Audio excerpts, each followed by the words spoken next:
Sa ibang balita, tuloy-tuloy na ang usaping pangkapayapaan sa Gaza kasunod ng pagpirma ni US President Donald Trump sa Board of Peace para sa konstruksyon ng bansa. Sa naturang kasunduan, katuwang dito ang 19 na world leaders na nakatakdang itong pamunuan. Tunghayan ng balitang abroad ni Son Santiago.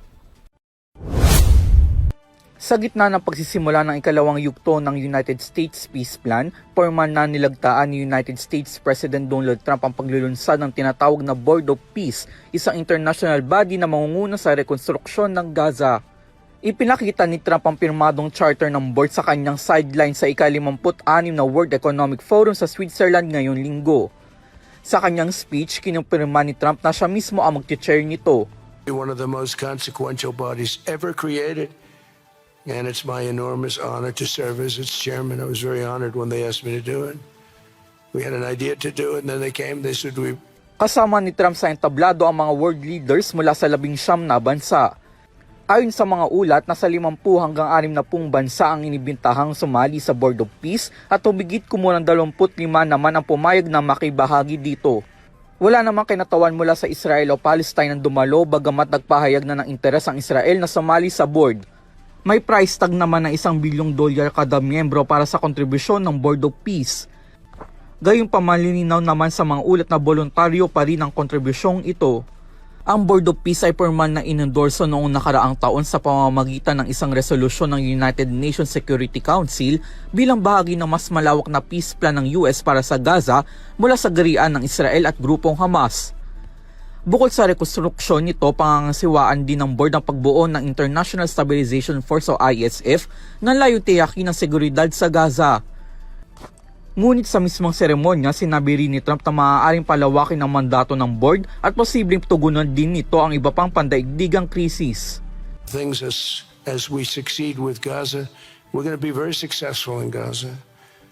It's going to be a great thing to watch. And we can do other things. We can do numerous other things. Once this board is completely formed, we can do pretty much whatever we want to do. And we'll do it in conjunction. Samantala, pinuri naman ni Trump ang development sa Gaza. Iginiit nito na na-maintain ang tigil putukan at ang pagdaloy ng humanitarian aid na parehong bahagi sa ilalim ng unang phase ng kasunduan. That Gaza, and we're going to have it very strongly, and it's what we have. Maintained the Gaza ceasefire, delivered record levels of humanitarian aid. We've given aid, you used to hear all the people were starving and it was terrible. Now you don't hear that anymore. We've delivered record levels of humanitarian aid. I want to thank the United Gayunpaman, base sa mga impormasyon na nanatiling marupok ang tigil putukan na napagkasunduan nitong October 2025. Ayon sa United Nations, patuloy pa rin nakararanas ang Gaza ng matinding kakulangan sa pagkain, tubig, gamot at iba pang pangunahing pangangailangan. Samantala, base sa datos ng Gaza health officials, malapit nang umabot sa 500 Palestinians ang nasawi mula na magsimula ang tigil putukan bunsod ng mga opensiba ng Israel. Hindi pa rin na ibabalik ng Hamas ang labi ng huling Israeli hostage at patuloy nitong tinatanggihan ang panawagang mag-disarm, isang kondisyon sa peace plan na muling binigyan diin ni Trump sa naturang event.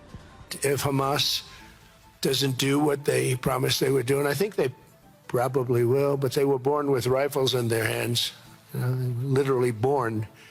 The first day they had a rifle put into their hands, but they have to give up their weapons, and if they don't do that, it's going to be the end of them. But Matatandaan na inanunsyo na rin ng Amerika ang pagbuo ng isang technocratic Palestinian administration na pangangasiwaan mismo ng Board of Peace. Ang Technocratic Committee ay tututok sa pang-araw-araw na pamumuhay at serbisyo sa Gaza. Para sa EuroTV News, ako si Son Santiago, sumasaludo sa bawat Pilipino.